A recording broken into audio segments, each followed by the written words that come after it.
কিছুক্ষণ আগে Netaji Subhash open university থেকে আর একটি গুরুত্বপূর্ণ নোটিশ পাবলিশ করা হয়েছে। এখানে তোমরা ডেটটা দেখতে পাচ্ছ 24/7/2024, অর্থাৎ কিছুক্ষণ আগে এই নোটিশটি কিন্তু প্রকাশ করা হয়েছে।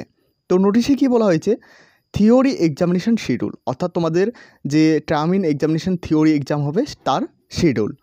Bachelor of library information science বিলিস 1 year course term in examination December 2023, অর্থাৎ যে তোমাদের ফাইনাল পরীক্ষা হবে তার কিন্তু থিওরি এক্সাম অর্থাৎ লিখিত পরীক্ষার কিন্তু শিডিউল বা রুটিন বলতে পারো, সেটা কিন্তু পাবলিশ করা হয়েছে। দেখতে পাচ্ছ এখানে 18/8/2024 টাইমটা এখানে দেওয়া রয়েছে 11টা থেকে 3টা PM। পেপার 1 অর্থাৎ প্রথম পেপার লাইব্রেরি অ্যান্ড সোসাইটি। তারপর এখানে দেখতে পাচ্ছ 19/8/2024 টাইমটা এখানে দেওয়া রয়েছে 11টা থেকে 3টা PM। Paper 2 library management. এটা পরীক্ষাটা হবে কিন্তু মানডে, আর 18 তারিখে যে পরীক্ষাটা হবে সেটা কিন্তু সানডে হবে।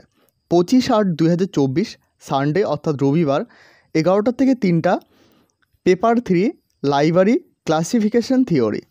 26/8/2024 মানডে 11টা থেকে 3টা paper 4 library cataloguing theory. 1/9/2024 Sunday 11টা থেকে 3টা পেপার ভি অর্থাৎ 5 নম্বর paper reference and information service. 8/9/2024 Sunday 11টা থেকে 3টা paper 8 computer basis and application. অবশ্যই এই নোটিশটি কিন্তু ভালোভাবে দেখে নেবে। এখানে দেখতে পাচ্ছ ডেটটা দেওয়া রয়েছে, এদিকে টাইমটি দেওয়া রয়েছে এবং এইদিকে কিন্তু পেপারগুলো দেওয়া রয়েছে।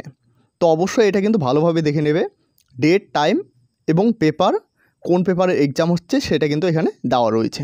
তারপর এখানে নিচে আরেকটি গুরুত্বপূর্ণ বিষয় জানানো হয়েছে, practical examination schedule and venue will be publish letter on, অর্থাৎ পরবর্তীকাল সময় কিন্তু তোমাদের যে প্র্যাকটিক্যাল এক্সাম তার কিন্তু শিডিউল অর্থাৎ ভ্যানু কোন জায়গায় এই এক্সামটি হবে সেটা কিন্তু পরবর্তীকালে তোমাদের পাবলিশ করা হবে।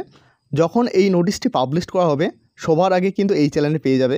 এই চ্যানেলের সঙ্গে যুক্ত না হয়ে থাকলে অবশ্যই সাবস্ক্রাইব করে এই চ্যানেলের সঙ্গে যুক্ত হয়ে নিন, এবং এখনও পর্যন্ত আমাদের হোয়াটসঅ্যাপ গ্রুপ এবং টেলিগ্রাম চ্যানেলে জয়েন না হয়ে থাকলে ভিডিও ডিসক্রিপশানে লিঙ্ক দেওয়া রয়েছে, সেখানে ক্লিক করে অবশ্যই হোয়াটসঅ্যাপ গ্রুপ এবং টেলিগ্রাম চ্যানেলে জয়েন হয়ে নিন।